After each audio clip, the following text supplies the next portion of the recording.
ఉదయకాల సమయంలో ఆరాధన కొరకు చేరొచ్చేటటువంటి మనము ఆరాధనలో ప్రవేశించడానికి ముందుగా దేవుని వాక్యంలో నుండి హోషేయ గ్రంథము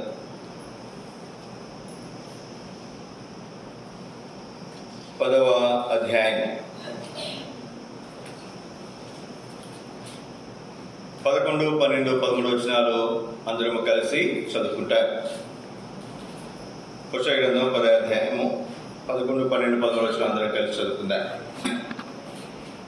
ఎఫ్రాయిము నూర్పునందు అభ్యాసం గలదై కంకులను తొక్కగోరు పేయవలున్నది. అయితే దాని నొల్లని మెడకు నేను కాడి కట్టుదును. ఎఫ్రాయిము చేత దున్నించుటకు నేను ఒక నియమితును. యోధా భూమిని దున్నును, యాకోబు దానిని చదువు చేసుకును. నీతి ఫలించినట్లు మీరు విత్తనం వేయడి, ప్రేమైన కోత మీరు కోయడి. యెహోవాను వెదుకుటకు ఇదే సమయము కనుక ఆయన ప్రత్యక్షమై మీ మీద నీతి వర్షం కురిపించినట్లు ఇదివరకెన్నడూ దున్నని బీడుము దున్నడి. నీ ప్రవర్తన ఆధారం చేసుకుని నీ బలాంఛను నమ్ముకొని నీవు చెడుతనం పట్టకై దునితులు కనుక మీరు పాపమును కోత కోసి ఉన్నారు, అబద్ధములకు ఫలము పొంది ఉన్నారు. దేవుని సహాయం కొరకు చిన్న ప్రార్థన చేసుకుంటారు. మోకరించగలిగిన వారు మోకరించండి, మోకరించలేని వారు దయతో మీ తలలో ఉంచవలసిందిగా ప్రభువు మీకు మనం చేస్తున్నాయి.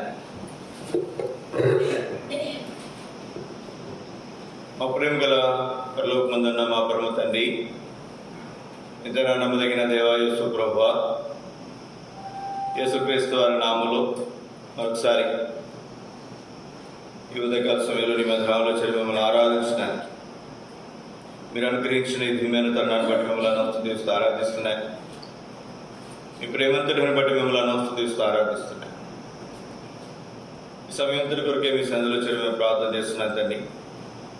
నా మరుగు నా అభినవం కోసం అభ్యుతులను మీ కలువరి రక్త ప్రోక్షణ తెచ్చుకుంటుండే నా ఆత్మ ప్రాణ దేహం మీరు కడిగి పవిత్ర స్పర్శుద్ధపరచుము. ఈ సమయం కొరకు మీ ఆత్మ అభిషేకించు, మీ ఆత్మ స్వాతంత్రం మీరు అనుగ్రహించుము. మీరు ఆత్మ కనుక మిమ్మల్ని ఆరాధించేవారు ఆత్మతో సత్యంతో ఆరాధించాలి కనుక మీరే మీ ఆత్మకార్యం మా మధ్యలో మీరు జరిగించు. నేను మేమందరం కూడా మిమ్మల్ని ఆత్మ సత్యంతో ఆరాధించినట్లుగా మమ్మల్ని సిద్ధపరచు. ఈ లేఖన భాగాలు మా వెనుకలు మీరు ఆశీర్వదించు, మాతో మాట్లాడాలి, మమ్మల్ని దర్శించు. యేసు పరిశుద్ధ నామములో స్తుతించి ప్రార్థించి అడిగి వేడుకుంటున్నాము తండ్రి, ఆమేన్.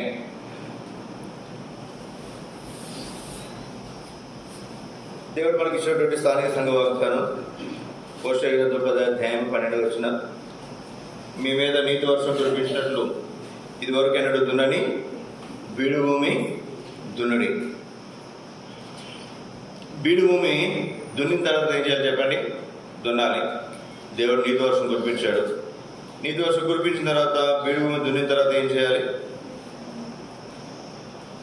ఏం చేయాలండి?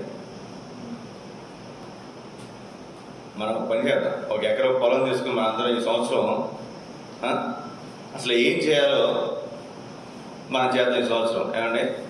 అప్పుడు కానీ మనకు అర్థం కాదు. 1 ఎకరం పొలం తీసుకున్నాం కౌలుకి. కౌలు అంటారు ఏమంటారు ఇక్కడ? కౌలేనా? కౌలుకి తీసుకుందాం. కౌలుకి తీసుకున్న తర్వాత ఏం చేస్తారండి? దుక్కు దున్నుతారు. దున్నిన తర్వాత ఏం చేస్తారు? చదువు చేస్తారు. తర్వాత ఏం చేస్తారు? నీళ్ళు పెడతారు. నీళ్ళు పెట్టిన తర్వాత ఏం చేస్తారు? నీళ్ళు పెట్టడం అనేది అది సంవత్సరం అంతా జరిగే పని. ముందు నీళ్ళు పెడతారు, తర్వాత విత్తనాలు ఏ ముందు నీళ్ళు పెడతారు, విత్తనాలు వేసిన తర్వాత నీళ్ళు పెడతారు, తర్వాత మధ్యలో 2-3 సార్లు 4 సార్లు అవసరం బట్టి నీళ్ళు పెడతారు. తర్వాత ఏం చేస్తారు చెప్పండి? విత్తనాలు వేస్తారు. విత్తనాలు వేసిన తర్వాత ఏం చేస్తారు చెప్పండి?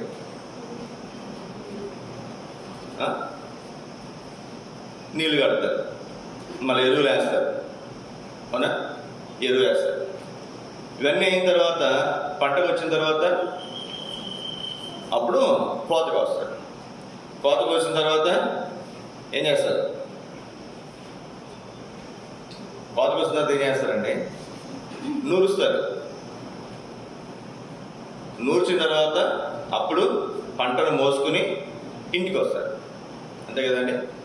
అది మొత్తంగా జరిగేటటువంటి కార్యక్రమం. మనం దుక్కు దున్నటం, చదువులు చేయటం అయింది గత వారం. ఇప్పుడు ఏం చేయాలి చెప్పండి? విత్తనాలు వేయాలి. నీళ్ళు కడతాం, నీళ్లు కట్టుట, ఎరువు వేయుట, ఇవన్నీ కూడా ఒక భాగంగా మనం చూద్దాం. విత్తనాలు వేయకుండా ఎరువు వేయరుగా, వేస్తారా? వేయరు. విత్తనాలు వేసిన తర్వాత ఎరువు చల్లటం కానీ నీరు కట్టడం కానీ ఇవన్నీ రండి. ఈరోజు 12వ అధ్యాయం మరణించాడు. 10వ అధ్యాయం 12వ వచనం చదవండి. మీరు విత్తనము వేయుడి. ఏం చేయాలంట? విత్తనం వేయాలి. నీతి ఫలించినట్లు మీరు విత్తనము వేయుడి. విత్తనం వేయటం అంటే ఏంటి అనేది ఈ వారం మనం చూద్దాం.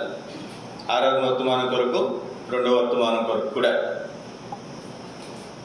రండి. ఆదికాండం 1వ అధ్యాయం 11-12 వచనాలు.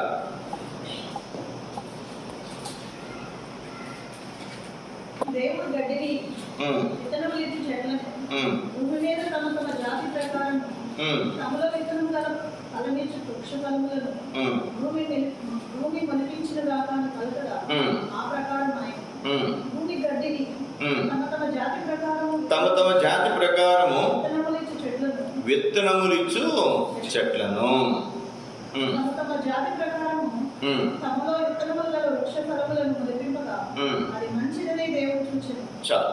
29వ వచనం.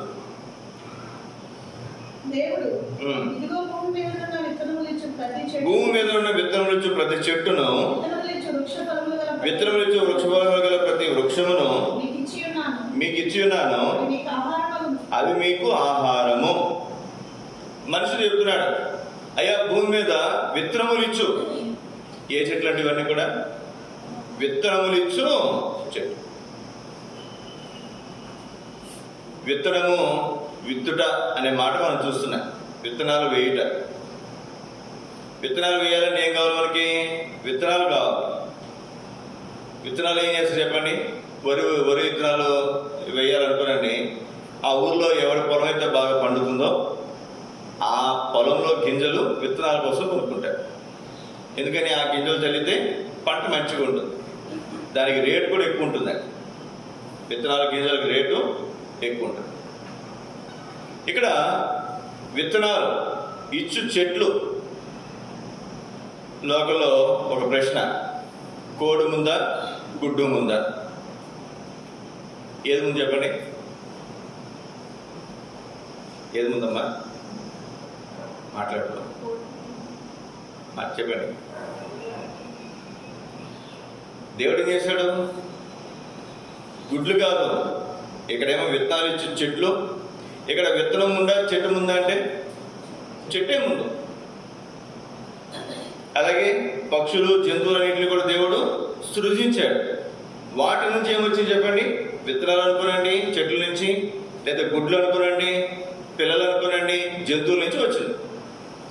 కాబట్టి ఆ ప్రశ్నకు మరి ప్రపంచంలో ఎక్కడ ఆధారం లేదు. ఒక బైబిల్లో మాత్రం మనం చూస్తాం, గుడ్డు ముందా కోడి ముందా అంటే కోడే ముందు, విత్తనం ముందా చెట్టు ముందా అంటే చెట్టే ముందు. ఇప్పుడు చాలామంది డాక్టర్లు లేకపోతే మరి పెద్దవాళ్ళు చికెన్ ఎక్కువ తినొద్దు అంటారు. ఎందుకు చెప్పండి అమ్మా? చికెన్ ఎక్కువ పెట్టకూడదు అంటారు. ఎందుకు చెప్పండి? గుడ్లు కూడా పెట్టొద్దు అంటారు చాలామంది. ఇప్పుడేమో మరి స్కూల్స్లో అయినా ఇంట్లో అయినా ఎక్కడైనా ఏం చేస్తారు చెప్పండి? రోజుకు ఒక గుడ్డు ఇస్తున్నారు. ఏ గుడ్డు ఇవ్వాలి? ఏ చెట్టు మంచిది? విత్తనాలు ఇచ్చే చెట్టు మంచిది. ఏ చెట్టు మంచిదమ్మా? విత్తనాలు ఇచ్చే చెట్టు మంచిది. అలాగే గుడ్లు పెట్టే గుడ్లు కూడా పిల్లలు చేసే కోడి.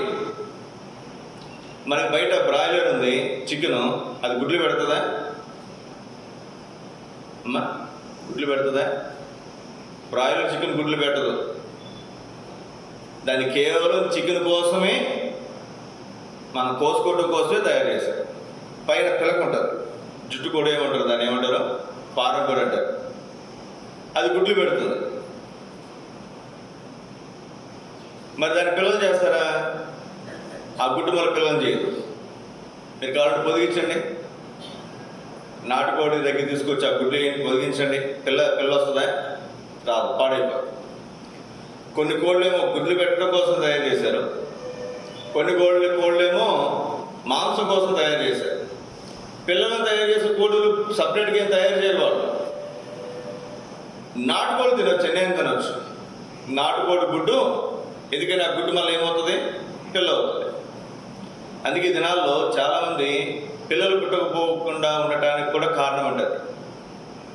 మన పిల్లలు పెట్టేది ఏం పెట్టాలి, అందులో జీవక్రియ జరగాలి, సంతానోత్పత్తి జరిగేటటువంటి సంగతులు మన పిల్లలకి ఆహారంగా పెడితే వాళ్ళు కూడా సంతానోత్పత్తి పెరుగుతుంది.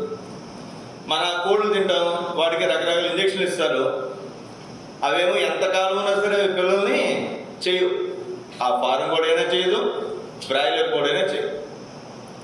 కాబట్టి ఏది పెట్టాలి మన పిల్లలకంటే, ఏదైతే సంతానోత్పత్తి కలగజేస్తాయో వాటిని మన పిల్లలు పెడితే వాళ్ళు కూడా అట్లాంటి సంగతులు భవిష్యత్తులో ఉంటాయి.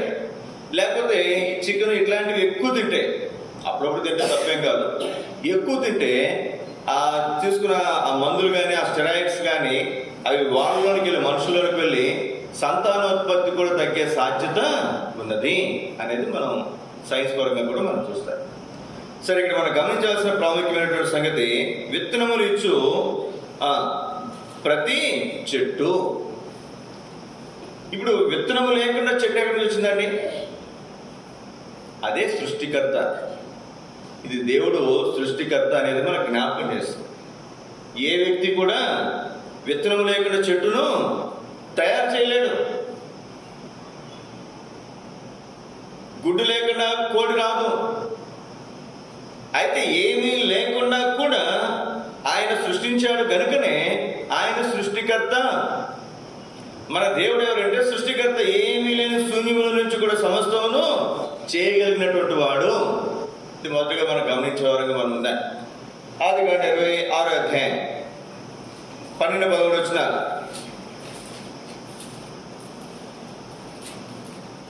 ఇస్సాకు ఆ దేశమందుల వాడై విత్తనము వేసి ఆ సంవత్సరం 100 అంతల ఫలం పొందెను. యెహోవా అతనిని ఆశీర్వదించెను గనుక ఆ మనుష్యుడు గొప్పవాడాయెను. అతనికి గొప్పవాడని కొరకు క్రమక్రమముగా అభివృద్ధి పొందుచూ వచ్చెను. అతనికి గొర్రెల ఆస్తియు. ఇక్కడ చూడండి, అతడు మిక్కిలి గొప్పవాడు వరకు క్రమక్రమముగా అభివృద్ధి పొందుచూ వచ్చెను. ఏ పరిస్థితిలో తాను ఉన్నాడు? మొదటి వచ్చిన అబ్రహాము దినములలో వచ్చిన మొదటి కరువు దాకా మరొక కరువు ఆ దేశంలో వచ్చింది. అప్పుడు ఇస్సాకు గెరారులో ఉన్న మిద్యను రాజైన. ఇక్కడ మీరు చూడండి, మరలా కరువు వచ్చిందంట. కరువు వచ్చినప్పుడు తాను ఏమనుకున్నాడు? ఐగుప్తు దేశానికి వెళ్దాం అనుకున్నాడు. దేవుడు ఏమన్నాడు? ఐగుప్తులోనికి వెళ్ళక ఫిలిష్తీయుల దేశంలోనే ఉండు చెప్పాడు దేవుడు. మొదటి 2 వచనాలు, నువ్వు ఐగుప్తులకు వెళ్ళొద్దు. అదేదే ఇక్కడ కరువు ఉంది కదా అంటే, అయినా పర్లేదు ఇక్కడే ఉన్నాడు. కరువు ఉన్నా ఇక్కడే ఉన్నాడు. కొంతమంది విశ్వాసులు ఎట్లుంటారంటే, మనం కూడా ఏదైనా ఊరు, మేము కూడా ఏదైనా ఊరిలో అనుకోండి, కొత్త ఊరు, ఏదైనా టీ తాగాలి. ఎక్కడ టీ తాగుతాం? కనిపించిన టీ బంక్ దగ్గర తాగం, 2-3 చూసుకుంటూ పోతాం. ఎక్కడ ఎక్కువ జనం ఉన్నారో, అంతే కదండి, ఎక్కడ ఎక్కువ జనం ఉన్నారో అక్కడ ఆగుతాం. ఎందుకని? అక్కడ బాగుంటుంది అని ఒక ఆలోచన. అలాగే చర్చకొచ్చే విశ్వాసులు కూడా కొంతమంది ఎలా ఉంటారంటే, ఎక్కడ ఎక్కువ మంది వస్తారో అక్కడ పోతుంటారు. గుడికైనా అంతే.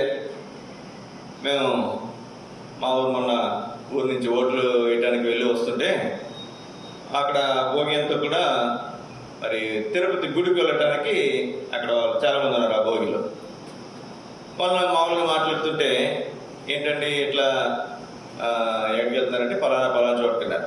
ఆయన అంటాడు, ఆ ఇల్లు ఆయనే, మా ఊరు పక్కనే ఉందండి ఆ దేవుడి గుడి. ఆ ఊరు ఒక ఊరు చిన్నది, కానీ అందరూ ఎక్కడ పోతారు? పొలం అని తిరుపతి పోతారు. ఇక్కడ వెళ్ళి దండం పెట్టుకో సరిపోద్ది. వెళ్తున్నాయని చెప్తున్నటువంటి మాట అది. అక్కడికి వెళ్ళి దండం పెట్టుకోరు. ఎడపోతారండి? అందరూ అక్కడికి పోతున్నారు కదా, అక్కడే పోతారు. గుళ్ళైనా చర్చిలైనా ఇట్లాంటివి ఎట్లా ఉంటాయంటే, కొంతమంది ఎక్కడికో పోతుంటారు.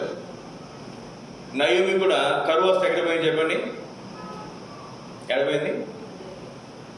మోయాబు దేశానికి. తర్వాత దేవుడు దర్శించారు. అక్కడ పోయింది, అక్కడ బాగుపడుతుందేమో అనుకుంటే మొత్తం ఉన్నదంతా కూడా పోగొడుతుంది. ఒకవేళ మందిరాల్లో కొన్నిసార్లు మేము వాక్య పరిచయం చేస్తున్నాం, ఒకసారి వాక్యం అంత వెనుసొంపు ఉండకపోవచ్చు, ఒకసారి వాక్యం అర్థం కాకపోవచ్చు కదండి, ఒకసారి ఏమి అంత రుచికరంగా అనిపించకపోవచ్చు. అయినంత మాత్రాన మనం మందిరం విడిచిపెట్టి వెళ్ళిపోకూడదు. కరువు వచ్చిందని చెప్పి ఏం చేయకూడదు చెప్పండి? ఆ దేశం విడిచి వెళ్ళిపోకూడదు. పరిస్థితులు ఇబ్బందికరంగా ఉన్నాయని చెప్పి మందిరం విడిచిపెట్టి వెళ్ళిపోకూడదు. సంగతులు ఇబ్బందికరంగా ఉన్నాయని మందిరం విడిచిపెట్టి వెళ్ళిపోకూడదు. ఇక్కడ చూడండి, కరువు వచ్చినటువంటి సంవత్సరం ఆ దేశంలో ఆ సంవత్సరం దేవుడు ఉండమని చెప్పాడు. ఆ సంవత్సరమే విత్తనం వేశారంట. ఎంత ఫలం వచ్చింది చెప్పండి? 100 అంతల ఫలం వచ్చిందంట. అంటే 1000 రూపాయలు పెట్టుబడి పెడితే ఎంత వచ్చిందండి? 10,000. 100 అంతలు అంటే 100,000 ఎంత? 1,00,000 రూపాయలు. ఇంత లాభసాధకమైనటువంటి సంగతులు ఎక్కడుంటాయి చెప్పండి? దేవుడు చెప్పినప్పుడు కరువు వచ్చిన అక్కడే ఉండమన్నాడు. ఆ సంవత్సరం విత్తనం వేశాడు, ఆ సంవత్సరమే పంట వచ్చింది. 100 అంతల ఫలం అంట. ఎప్పుడు టమోటా కేజీ 200 గుర్తుందండి మీకు? ఈ పక్కన యాపిల్ పెట్టారు కేజీ 200, ఈ పక్కన టమాటాలు పెట్టారు సూపర్ మార్కెట్లో. అయ్యే ఎంత? అయ్యి 200. యాపిల్తో పాటు సమానంగా రేటు పెరిగింది. ఎందుకని? అప్పుడు అన్సీజన్. అది అన్సీజన్ అంటే వేసవికాలం అనుకుంటారు బహుశా. ఎండలు ఎక్కువ ఉంటాయి, నీరు సరిగా అందదు తోటలకి. సీజను టమాటా రేటు ఇప్పుడు కూడా బహుశా రేటు ఎక్కువ ఉన్నట్టుంది. ఇంకా పెరిగింది, ఇంకా పెరగలేదు. టమాటా రేటు ఇంకా పెరగలేదు అనుకుంటు కదంటే 50కి 100కి చేరలే. లాస్ట్ 200 కొన్ని కోట్లు సంపాదించారండి. ఏం సంపాదించారండి? టమాటా రైతులు కోట్ల రూపాయలు సంపాదించారు. గమనించాల్సిన ప్రాముఖ్యమైనటువంటి సంగతి, కరువు వచ్చినప్పుడు కూడా దేవుని మాట కనుక మనం విని ఆ ప్రకారం మనం ఉండగలిగితే ఆ సంవత్సరం విత్తనం వేసి ఎంత ఫలం పొందారంట? 100 అంతల ఫలం. ఇది ఆయన సృష్టికర్త. ఏమీ లేని దాంట్లోంచి కూడా ఆయన సమస్తమును సృష్టించగలడు అనేది మొదటగా మనకి దేవుడు జ్ఞాపకం చేస్తున్నాడు. కీర్తన గ్రంథం 97వ అధ్యాయం. ఇక్కడ ఒక మాట చూడండి. దానికి ముందుగా రాజుల 2వ గ్రంథం 19వ అధ్యాయం.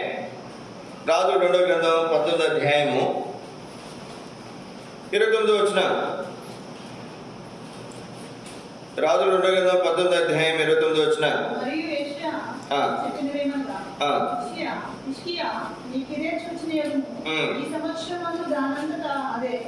ఈ సంవత్సరమందు దానంతట అదే పండు, అదే పండు ధాన్యమును మీరు భుజింతురు. ఎలా వస్తుందంటే ధాన్యం దానంతట అదే పండుతుందంట. మనం ఏమీ చేయాల్సిన అవసరం లేదు. దానంతట అదే పండే విధానము బహుశా ఈ లోకల్ ఎక్కడ కూడా మనం చూడండి. మనం మొక్కలు వేస్తే, విత్తనాలు వేస్తే అది పంట వస్తుంది, కానీ దానంతటా అదే ఏం చేస్తుందంట? పండుతుంది. ఇది ఆయన శూన్యములో కూడా సృష్టించగలడు అనేది మనకు అర్థమవుతుంది. తర్వాత రండి, కీర్తన గ్రంథం 126వ అధ్యాయం. కీర్తన 126 5-6 వచనాలు.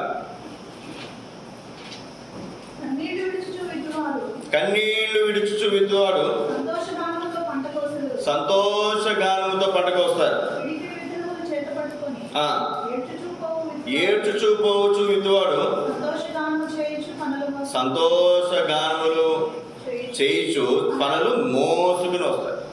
ఏడ్చుచూ పోవచ్చు విత్తువాడు, కన్నీళ్లు విడుచుచు విత్తువాడు. ఇది దేని చూపిస్తుంది? కన్నీళ్లు విడిచి విత్తువాడు. నాకు తెలిసి భూమి మీద ఎక్కడా కూడా ఏ మనిషి కూడా కన్నీళ్లు విడుచుచు విత్తడండి. కన్నీళ్లు విడుచుచు ఎవడు విత్తడు, సంతోషంగా విత్తుడాడు. అవునా కదా?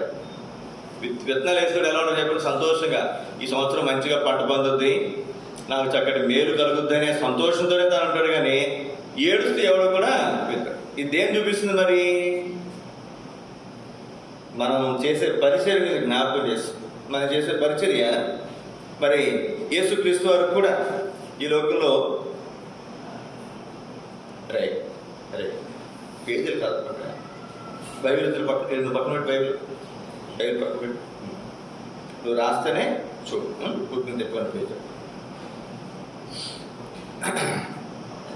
ఏం చెప్తున్నా నేను అమ్మా? యేసుక్రీస్తు వారు కూడా తాను విత్తనం విత్తేటప్పుడు కన్నీళ్ళు విడిచాడు. ఎక్కడ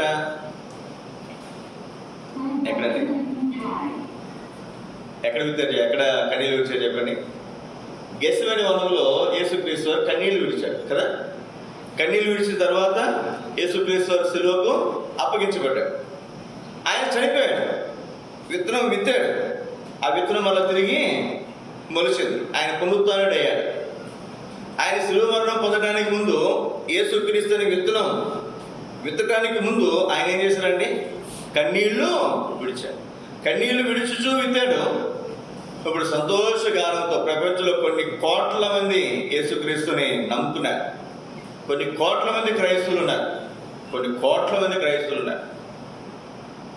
కానీ ఇక్కడ రెండో తలంపుగా మనకు జ్ఞాపకం చేయబడుతున్న మాట కన్నీళ్లు విడిచుచూ విత్తువాడు. మనం కూడా ప్రార్థన పరిచయం చేసినప్పుడు కన్నీటితో మనం ప్రార్థన చేసి పరిచయం చేస్తే ఖచ్చితంగా దేవుడు తన సొంత సమయంలో కార్యాలు జరిగిస్తాడు.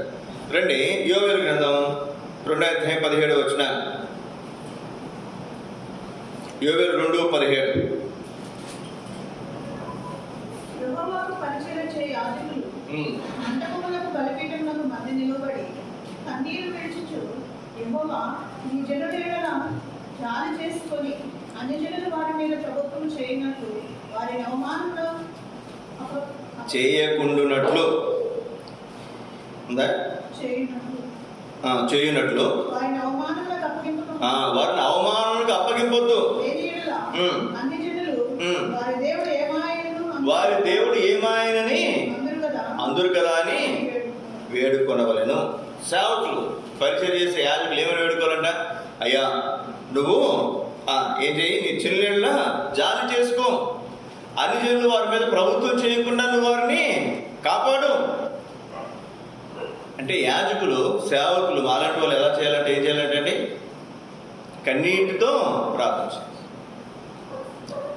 మనం ధైర్యంగా చెప్పగలం, దేవుని సేవకులు అనేక మంది, లేదా భక్సింగ్ గారు మన సహవాసాన్ని ఆరంభించినటువంటి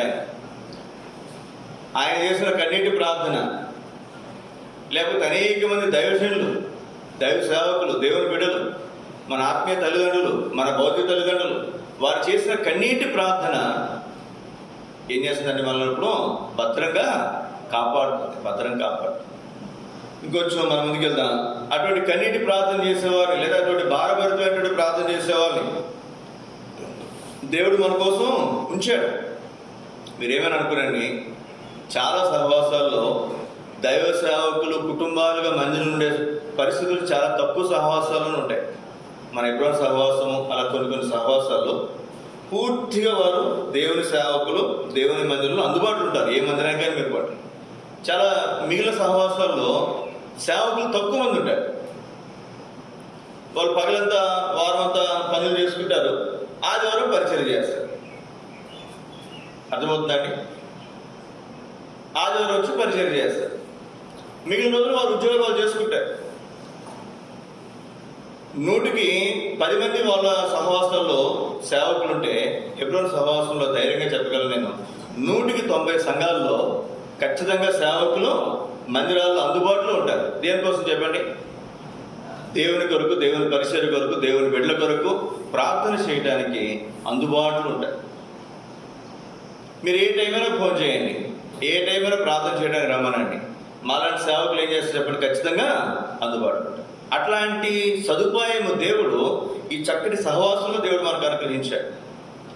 ఇంకొంచెం మనం ముందుకు వెళ్తే కొరింథీయులకు రాసిన 2వ పత్రిక 7వ అధ్యాయం, కొరింథీయులకు రాసిన 2వ పత్రిక 7వ అధ్యాయం 8-9 వచనాలు, 10వ వచనం కూడా, నేను రాసిన పత్రిక వలన మిమ్మల్ని దిక్కుపెట్టినందున విచారపడను. నాకు విచారం కలిగినను ఆ పత్రిక మిమ్మల్ని స్వల్పకాలం వాటికే దుఃఖపెట్టినని తెలుసుకుని ఉన్నాను. ఇక్కడ చూడండి, పౌలు రాసిన పత్రిక వారిని ఏం చేసిందంటే దుఃఖపెట్టిందంట. నిన్ను పొగుడితే ఎవరైనా ఉత్తరం రాశారండి, నేను దుఃఖ పెడుతుందా? నేను తిడితే ఎవరైనా ఉత్తరం రాస్తే నీ తప్పులు ఎత్తి ఏంది నువ్వు అట్లా చేసావు, ఇట్లా చేసావు, అట్లా ఎందుకున్నావు, ఇట్లా ఎందుకున్నావు అని చెప్పి కొంచెం గద్దిస్తూ రాస్తే ఆ ఉత్తరం చదివినప్పుడు మనకి ఏమనిపిస్తుందండి? కొంచెం దుఃఖం కలుగుతుంది. ఇప్పుడు ఇక్కడ కొరింథీలో ఉన్నటువంటి సంఘం వాళ్ళు చేసిన తప్పుల విషయమై పౌలు ఉత్తరం రాశాడు. వాళ్ళ తప్పులు సరిచేయడానికి, వాళ్ళ తప్పులు ఎత్తి చూపించి మరి వాళ్ళు గద్దించి ఈ ఉత్తరం రాస్తే వాళ్ళకి చదివినప్పుడు ఏమనిపించిందంట? అది వాళ్ళకి ఏం కలిగించిందంట? దుఃఖ పెట్టిందంట. స్వల్పకాలమే. ఎంతకాలం చెప్పండి? కొంచెం కాలమే. 9వ వచనం. కాబట్టి మీరు ఏదో దుఃఖపడుతున్నారు, నేను తిట్టాను మీరు దుఃఖపడతాను, నేను సంతోషించట్లా. దుఃఖపడి మారు మనసు పొందితరని. అది మీరు దుఃఖపడినా, ఇప్పుడు మొదటిగా మాలాంటి సేవకులు కన్నీటితో ప్రార్థన చేసిన అది మన ఆత్మీయ మేలు కొరకే. ఎవరైనా దైవజనులైనటువంటి వారు, దేవుని బిడ్డలైనటువంటి వారు, మనకు ఆత్మీయులు, మన పైన వారు మనను మరి గద్దించిన అది మన మేలు కొరకే. మేము కన్నీటితో ప్రార్థన చేసిన, పరిచయం చేసిన, అలాగే మీరు కూడా కొంచెం దుఃఖపడిన పరిస్థితులు బట్టి మేము ఏదైనా తిట్టినప్పుడు, ఏదైనా కొంచెం గద్దించినప్పుడు అది స్వల్పకాలమే.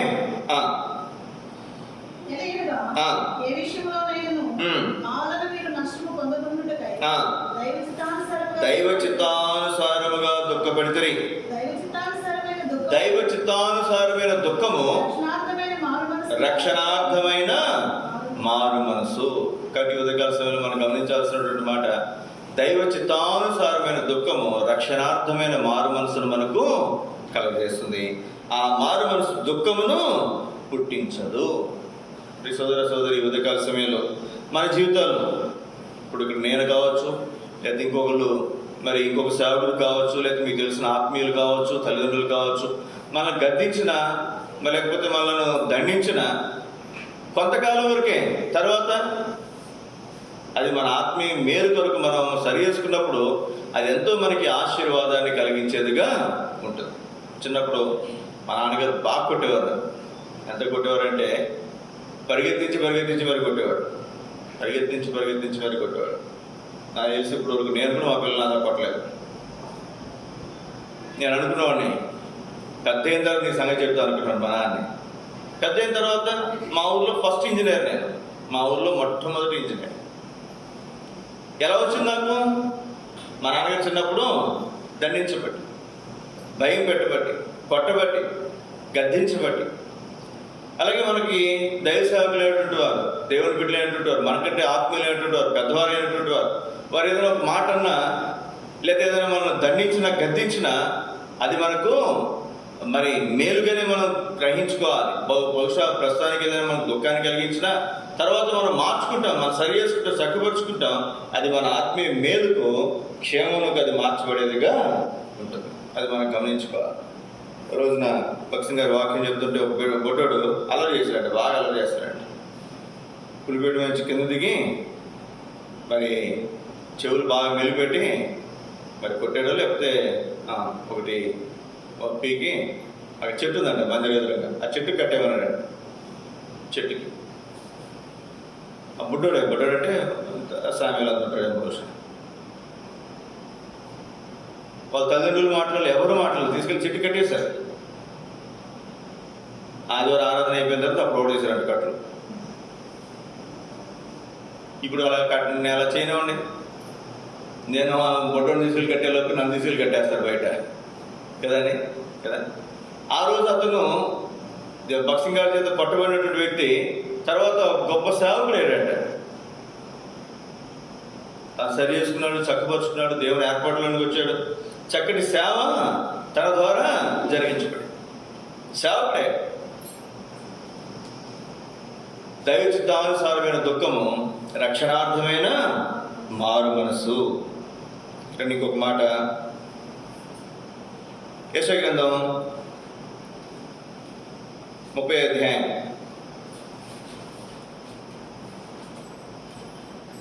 30వ అధ్యాయము 23వ వచనం.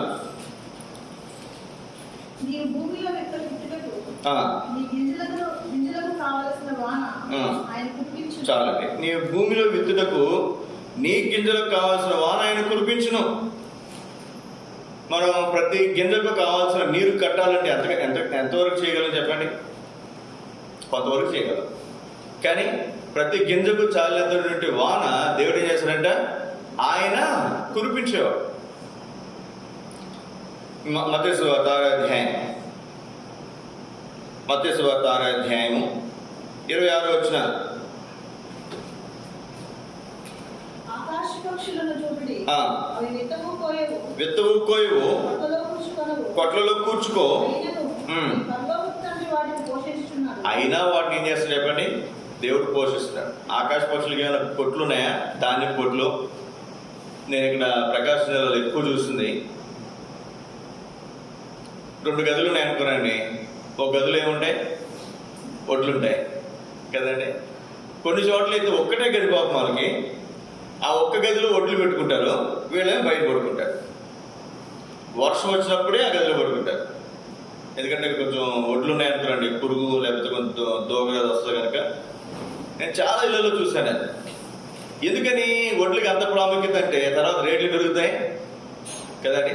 రేట్లు పెరుగుతాయి, బయటకు ఉన్నాయి ఎట్లా ఉంటాయో కాబట్టి ఇంట్లో నిల్వ వేసుకుంటారు. మరి ఆకాశ పక్షులు ఎక్కడ దాచుకుంటున్నాయి? వాటి కొట్లు ఉన్నాయా? మా ఊరు మా ప్రాంతానికి వచ్చారనుకోనండి, అక్కడ ఇంటి ముందు ఒక గాది కడతారు. సహజంగా ఇంటి ముందు ఒక చిన్న గాది లాంటిది కడతారు. అందులో దాన్ని నిల్వ పోసుకుంటారు. అంటే ఇంటికి దానికి ఒక సపరేట్గా పెడతారు. అప్పుడు ఏదైనా చిన్న పురుగు అట్లాంటివి ఉన్న లోపలికి రావు. మరి అట్లాంటి సదుపాయం పక్షులకు లేవు. అవి పిల్లలు పెట్టడానికి గుళ్ళు కడతాయి. దాన్ని దాచుకోవడానికి, ఒడ్లు దాచుకోవడానికి ఏమి కూడా చేయవు. ఇంకా చీమలు దాస్తాయి. వర్షాకాలానికి కావాల్సినటువంటి పంట అంతా కూడా అవి వేసవకాలమే కావాల్సిన ఆహారం అంతా కూడా వేసవిలో దాచుకుంటాయి. చీమ పొట్టులో పెట్టుకుంటాయి అవి. కానీ ఆకాశ పక్షులు అట్లా చేయవు. కానీ వాటిని కూడా దేవుడు ఏం చేస్తాడు? పోషించుతాడు. 31వ వచనం 27 చదవండి. మీలో ఎవడు చింతించుట వలన ఆ. తన ఎత్తు మూరుడు ఎక్కువ చేసుకుందరు. చింతిస్తే ఏం కాదంట? మోరడు ఎక్కువ కాలేడంట. స్టీవెన్ తోటి వదిలిన మొన్న, నువ్వు కూడా జిమ్కి వెళ్ళరా, శామ్యువల్ క్లాస్ కూడా జిమ్కి వెళ్తారంట. నువ్వు కూడా జిమ్కి వెళ్ళరా అన్న.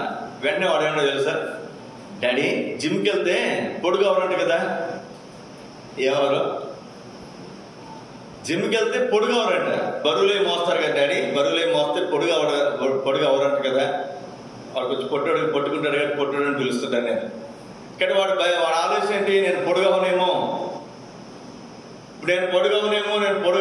అని చెప్పి చింతిస్తే పొడుగు అవుతాడా? చెప్పండి, మాట్లాడటం. ఒక ఆయన కొట్టుకుంటాడంట. ఎలాగైనా పొడుగు కావాలని చెప్పి డాక్టర్ వెళ్ళిపోతే 2 అంగుళాలు పెంచుతానంట. ఎంత పెంచుతానంట? ఆపరేషన్ చేసి 2 అంగుళాలు ఏం చేస్తాను నేను? పెంచుతాను. మీరు గమనించట్లేదు, ఏదైనా ఎముక ఇరిగింది అనుకున్నాండి, ఎముకను జాయింట్ చేసి కడితే ఆ ఎముక ఏమో చెప్పిన కొంచెం గ్యాప్ ఉంచుతారు. ఆ గ్యాప్లోకి ఎముక మళ్ళా పెరుగుతుంది. మరి అట్లాంటి టెక్నిక్ ఉపయోగిద్దాం అనుకున్నాడు. ఏమనుకున్నాడు? ఆపరేషన్ చేశారంట కాళ్ళకి. 2 కాళ్ళు దూరంగా పెట్టేది మొత్తానికి ఏదో చేశారంట. 3 నెలలు 6 నెలలు టైం పడుతుంది. 2 అంగుళాలు గ్యారంటీగా పెంచుతానండి. మనిషి 2 అంగుళాలు గ్యారంటీ పెంచుతానండి. 2 అంగుళాలు పెంచిన మాట పక్కన పెట్టండి. ఉన్న కాళ్ళు పోయినాయి. నిజంగా జరిగింది. అప్పుడు పేపర్లో కూడా వచ్చింది. ఒక 5-6 సంవత్సరాల క్రితం అనుకుంటారు. ఏంటి జరిగిన విషయం? నష్టం ఏంటంటే, మరి ఇరిగిన వెంటనే ఏం చేయాలి? దాన్ని అతుక్కునేలాగా పెట్టాలి. అతుక్కునేలాగా గ్యాప్ పెట్టాడు అనుకోండి, కొంతసేపు ఇంకా పెరగటం ఆగిపోదు. తర్వాత ఇంకా మనం ఏం చేయలేం దాన్ని. ఇంకా అతను అతుక్కోలేదు, నడవటానికి కూడా కుదరకుండా పోయింది. ఇప్పుడు అవుట్వాడుగా మిగిలిపోయాడు. మనం చింతించడం వలన, మన ప్రయత్నాల వలన మనం ఏమాత్రం కూడా ఒక మోర ఎక్కువ మనము పెరగము. మోర కాదు, అంగుళం గోరంతా కూడా మనం పెరగలేము. పెరుగుతామా? చూడండి 31వ వచనం.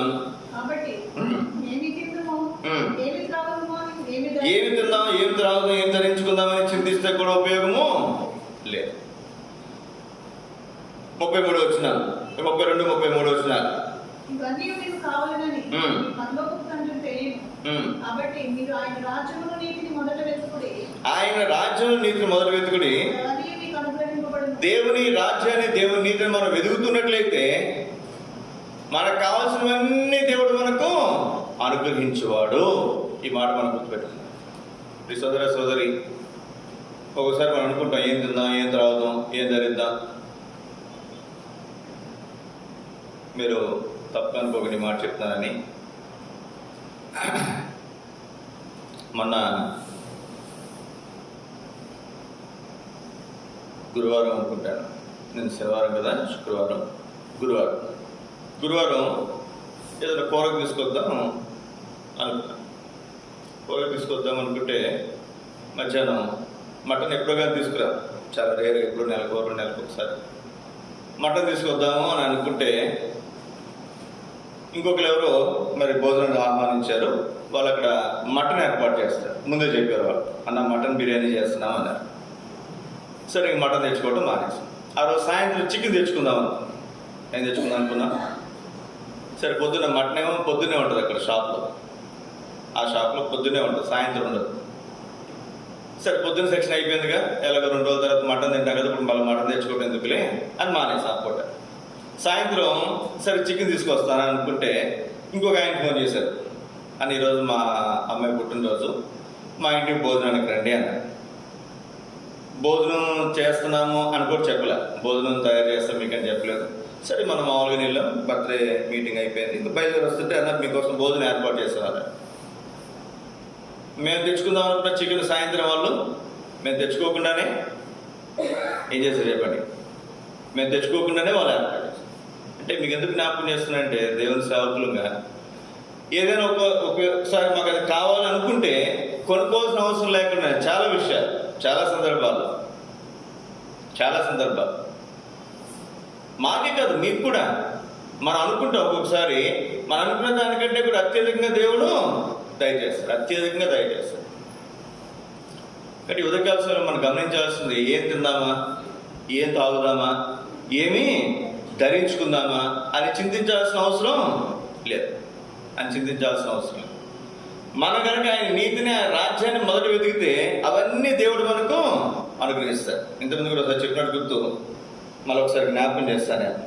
నేను తర్ఫీదులు ఉన్నప్పుడు హెబ్రోన్లో, అప్పటికి ఒక 1 వారం రోజులు అయినట్టుంది నేను హెబ్రోన్ తర్ఫీదుకి వెళ్ళి. 1 వారం రోజులు అయితే ఆ రోజు నన్ను వేరే పనితో చోట పంపించారు. బండి ఇచ్చి వేరే చోటుకి వెళ్ళమంటే ఆర్టీసీ క్రాస్ రోడ్స్ దగ్గరలో మన చర్చ్ ఉంటుంది, గోల్కొండ క్రాస్ రోడ్స్ దగ్గర హెబ్రోన్. ఆర్టీసీ క్రాస్ రోడ్స్ దగ్గరలో బావర్చి బిర్యానీ సెంటర్ అని, అది చాలా ఫేమస్ హైదరాబాద్లో. అక్కడ బిర్యానీ చాలా బాగుంటుంది.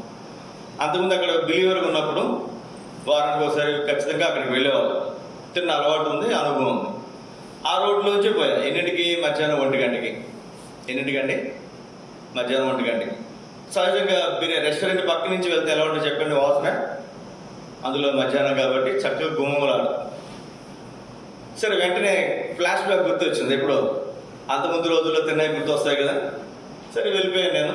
అప్పుడు యాక్చువల్గా తర్ఫీదులు ఉన్నప్పుడు రూపాయి కూడా దగ్గర పెట్టుకోకూడదు. మన సొంత డబ్బుల మీద, సొంత మరి సంగతుల మీద మనం ఆధారపడకూడదు, దేవుని మీద ఆధారపడాలి. సరే నా దగ్గర డబ్బులు లేవు, ఉన్నా వెళ్ళి తినకూడదు. ఎందుకంటే తర్ఫీదులు ఉన్నాం కాబట్టి ఎవరైనా చూసారనుకోండి, ఓ ఇటు రెస్టారెంట్కి అలవాటు పడ్డాడు అని చెప్పి సంవత్సరం ట్రైనింగ్ కాస్త 5 సంవత్సరాలు పడుతుంది. సరే ఆ రోడ్లో వెళ్ళాను నేను. గంట తర్వాత పని అయింది. మళ్ళీ అదే రోడ్లో వచ్చాను. అప్పుడు టైం ఎంత అయింది? 2:02 అయింది మధ్యాహ్నం. అప్పుడు బాగా ఆకలేస్తుంది. మళ్ళీ అక్కడికి వచ్చేసరికి మళ్ళీ వాసన గుమ్మలాడుతాం. సరే సదాయించుకుని వచ్చేసారు. మధ్యాహ్నానికి వెళ్ళిపోయాం. అక్కడేమి మాకు మధ్యాహ్నం విందు ఏర్పాటు చేయాలండి హెబ్రోన్లో. పొద్దున్న అన్నమే, సాంబార్ అన్నమే, మధ్యాహ్నం సాంబార్ అన్నమే, సాయంత్రం ఏదైనా కూర చేస్తారు అంతే. సరే మధ్యాహ్నం భోజనం అయిపోయింది. సాయంత్రం 8 గంటలకి అక్కడ ఒక 2 బ్రదర్స్ మా పైన ఉంటారు, వాళ్ళు కొంచెం సీనియర్స్. వాళ్ళు రోజున ఆ రోజు సాయంత్రమే పిలిచారు. పిలిస్తే నేను వెళ్ళాను. సహజంగా పని ఉంటే పిలుస్తారు. దేనికి పిలుస్తారండి? పని ఉంటే పిలుస్తారు. మేము కొత్తగా వచ్చిన వాళ్ళు కనుక మా సీనియర్లు వాళ్ళు. వెళ్ళాను, లోపలికి వెళ్ళాను. అక్కడికి వెళ్ళగానే లోపలికి రమ్మన్నారు. లోపలికి వెళ్ళాను. అక్కడ 3 ప్లేట్లలో బిర్యానీ పెట్టింది. ఎన్ని ప్లేట్లు పెట్టిందండి? 3 ప్లేట్లు. ఉన్నది ఎంతమంది వాళ్ళు? 2. ఒక్కొక్క రోటీకి 2 పెడతారు. ఏ బిర్యానీ అది? ఆ బిర్యానీ ప్యాకెట్లు కూడా పక్కన ఉన్నాయి. నేను ఏ షాప్ నుంచి అయితే ముందు నడుచుకుంటూ బండి మీద వెళ్ళానో అదే బావర్చి. ఆ బావర్చి బిర్యానీ ప్యాకెట్లు అక్కడ. వాళ్ళిద్దరు 2 ప్యాకెట్లు తెచ్చుకున్నారు. వాళ్ళిద్దరు తినొచ్చుగా. ఏమండి, మీరు బిర్యానీ తెచ్చుకుంటే ఎవరైనా పక్కన పిలుస్తారా? కొనుక్కొచ్చుకుంటే ముందు వండుకుంటే పెడతాం, కానీ కొనుక్కొస్తే ఎవరైనా పిలుస్తామా? మాట్లాడతాం. కొనుక్కొస్తే పిలువు, వండుకుంటే సరే వాళ్ళు కలిపి కొంచెం పెడతాం. వాళ్ళు తెచ్చుకుని, వాళ్ళు కొనుక్కొచ్చుకుని 2 ప్లేట్లు కాస్త 3 ప్లేట్లు చేసి నన్ను కూడా పిలిచి నన్ను కూడా భోంచేయాలి. మధ్యాహ్నం అనిపించింది, యాక్చువల్లీ తిందామని అప్పుడు అనుకోలేదు. మధ్యాహ్నం శరీరం ఏం చేసి చెప్పిన దాన్ని కోరుకుంది. సాయంత్రానికి అది ఏం చేశాడు దేవుడు? ఉచితంగా తీసుకొచ్చి అక్కడ పెట్టాడు. మనం ఆయన నీతిని, ఆయన రాజ్యాన్ని మనం వెతికినప్పుడు ఖచ్చితంగా మన వాటి విషయం చింత కలిగి ఉండకపోతే అది ఖచ్చితంగా మన దగ్గరకు వచ్చేలాగా దేవుడు ఖచ్చితంగా చేస్తాడు. నా అనుభవాలు ఎన్నో చెప్పగలను, మీరు కూడా చాలా అనుభవాలు మీరు చెప్పగలరు. రండి ఇంకొంచెం మనం ముందుకు వెళ్దాం. యెషయా గ్రంథము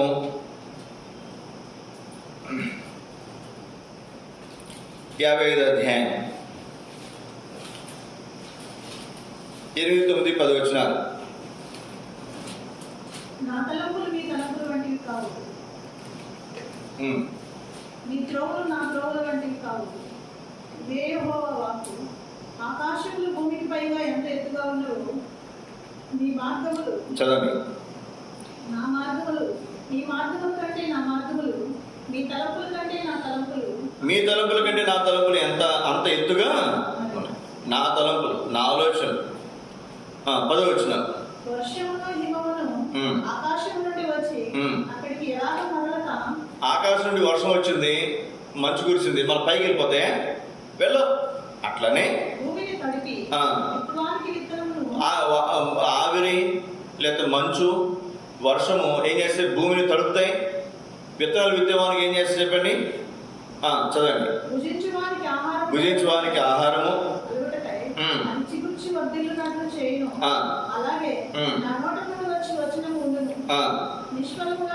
నిష్ఫలముగా అది వెనకకు తిరిగి నా యొద్దకు రాక నాకు అనుకూలమైన దానిని నెరవేర్చును.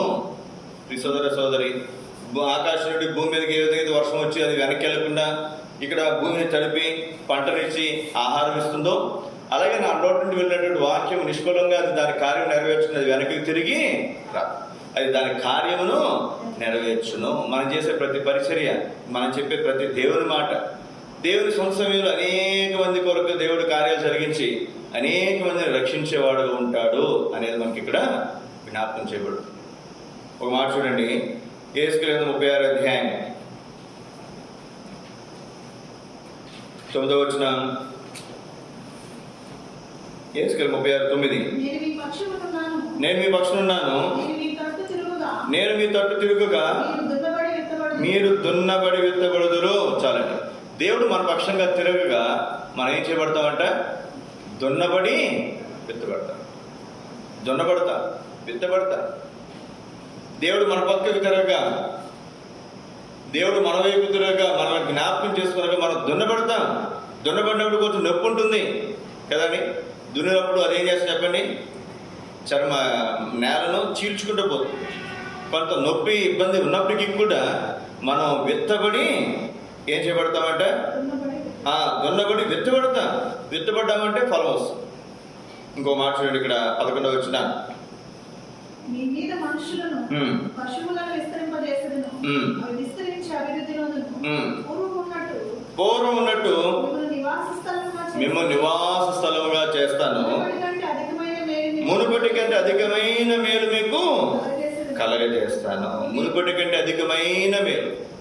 సోదరి ఉదయకాల సమయంలో మనం గమనించాల్సినటువంటి మాట, మునుపటి కంటే అధికమైనటువంటి మేలు దేవుడు మనకు కలగజేసేవాడు. మునుపటి కంటే అధికమైనటువంటి మేలు. అందుని బట్టి మనం దేవుని స్తుతించి ఆరాధించే వారంగా మనం ఉంటాం. చివరికి ఒక్కొక్క తలం మీకు జ్ఞాపకం చేసి ముగిస్తాను నేను. మార్క్స్ వార్త 4వ అధ్యాయము, మార్క్స్ వార్త 4వ అధ్యాయం 26వ వచనం, 27వ వచనం, 28వ వచనం. మరియు ఆయన ఒక మనుషుడు భూమిలో విత్తనం చల్లి నిద్రపోవచ్చు, మేల్కొనుచుండగా వానికి తెలియని రీతిగా ఆ విత్తనం మొలిచి పెరిగినట్లే. చూడండి ఎంత ఆశ్చర్యం ఇది. ఇది ఎట్లా ఉందంట, ఒక వ్యక్తి విత్తనాలు విత్తేసాడు, వచ్చి హాయిగా నిద్రపోతున్నాడు. అతనికి తెలియదు విత్తనాలు ఎలా మొలుస్తున్నాయో ఎలా పెరుగుతున్నాయో తెలుస్తుందండి. తెలియని రీతిగా అవి మొలిచినట్లు దేవుని రాజ్యం పెరిగినట్లు దేవుని రాజ్యం ఉన్నది. మొలకను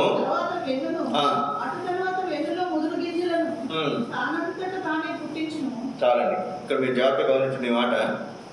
ఒక మామిడి చెట్టు ఉందండి, అందులో ఫస్ట్ ఏం వస్తుందండి, పువ్వు వస్తుంది, తర్వాత పిందె, పూత అంట, పూత కదా, పూత వస్తుంది, అవి చిన్న చిన్న పువ్వులాగా. అవి తర్వాత పిందెలు అవుతాయి, పిందెలు అయిన తర్వాత మామిడికాయలు అవుతాయి, మామిడికాయలు అయిన తర్వాత కాయ ముదురుతుంది, పండుతుంది కాయ. ఎలా వచ్చిందండి ఇది? ఎలా వచ్చింది? మనం ఏం చేసామా? తోటమాలి ఏం చేస్తాడా? ఏమీ చేయడు, దాని స్వభావం అది. అట్లనే దేవుని రాజ్యం కూడా ఉన్నదంట. ఇంకొక మాట చూడండి, యోహాను సువార్త 4వ అధ్యాయం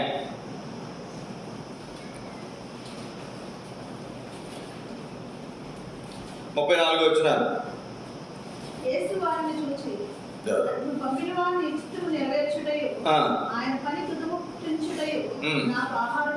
నన్ను పంపిన వాని చిత్తం నెరవేర్చుట ఆయన పని తుదముట్టించుట నాకు ఆహారం. 36వ వచనం. విత్తువాడు కోయివాడు కూడా సంతోషించినట్లు.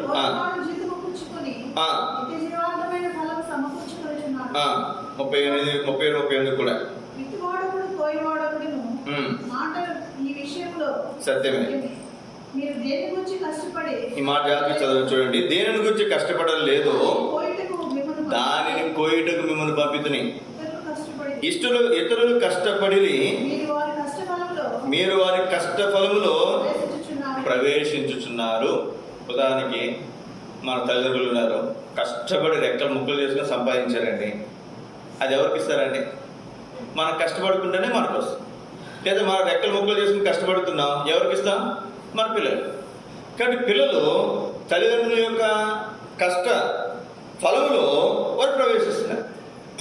అలాగే పరిచయం గురించి మనం చూస్తే నేను ఎప్పుడు మాట చెప్తుంటాను, మా ముందు ఉన్నటువంటి వారి యొక్క ప్రేమ ప్రయాసలో మేము ప్రవేశించాం. మనం ఇక్కడ చేతి కూడుకుంటున్నామంటే అసలు ఈ స్థలం కొన్నది ఎవరు, ఈ స్థలం మందిరం కట్టడానికి డబ్బులు ఇచ్చింది ఎవరు కదండి, ఈ మందిరం కట్టబడడానికి ప్రయాసపడింది ఎవరు, వారి యొక్క కష్ట ఫలములో మనం ఏం చేసింది చెప్పండి, ప్రవేశించాం. అలాగే మనం తర్వాత వచ్చినప్పుడు మనం కష్టపడుతున్నాం, మనం ప్రయాసపడుతున్నాం, ఈ ఫలములోనికి తర్వాత వచ్చే తరము, తర్వాత వచ్చేవారు ప్రవేశిస్తారు. దేవుడు అన్నాడు ఇక్కడ, మీరు కష్టపడలేదు, మీరు దేని కొరకు కష్టపడలేదు, దానిని కోయటకు మిమ్మల్ని పంపుతున్నా, దానిని కోయటకు మిమ్మల్ని పంపుతున్నా. మనం కష్టపడకుండా, మనం ఏమి విత్తనాలు వేయకుండా, మనం ఏమి మరి పరిచయం చేయకుండా అట్లా ఉంచామనుకురండి, వచ్చేవాడైనా ఫలాలు పోసుకుంటాడా? ఏమీ పోసుకోవాలి.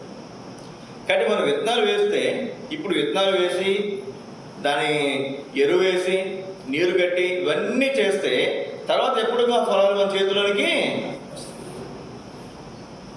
కాబట్టి ఎప్పుడో ఫలాలు వచ్చేది అనుకోరు, ఇప్పుడు ఇంకేం చేస్తుంది చెప్పండి, ప్రయాసపడుతుంది.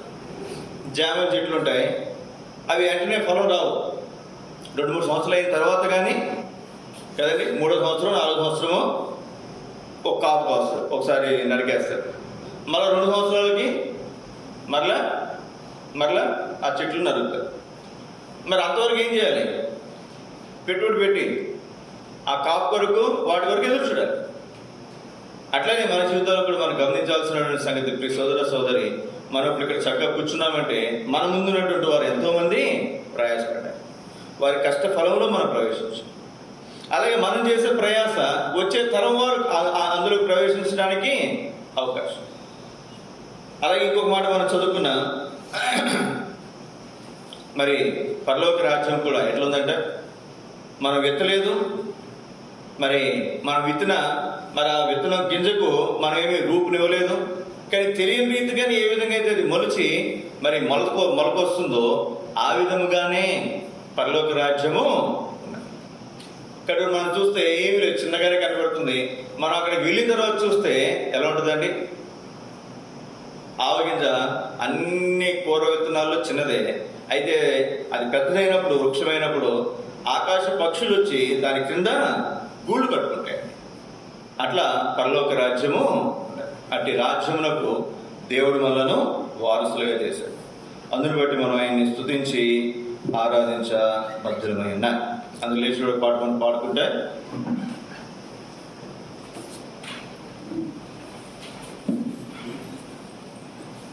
అందులో లేచుడు పాట మనం పాడుకుంటే